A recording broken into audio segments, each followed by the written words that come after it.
সাকেত গোখলের গ্রেফতারি নিয়ে নির্বাচন কমিশনের দ্বারস্থ হলো তৃণমূল। সোমবার তৃণমূলের 5 সদস্যের প্রতিনিধি দল দিল্লিতে কমিশনের দপ্তরে গিয়ে দেখা করলেন।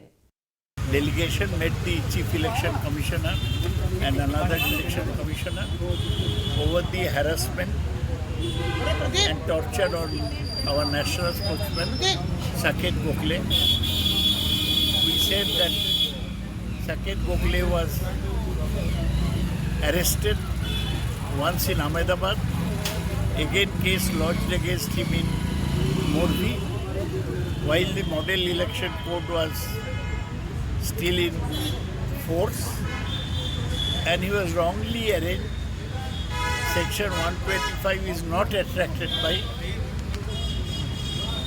what he tweeted, so it's a case of harassment, whereas in the case of Himanta Biswa Sharma, no action was taken, whereas in the case of Paresh Rawal, who spoke against Bengalis, no action was taken.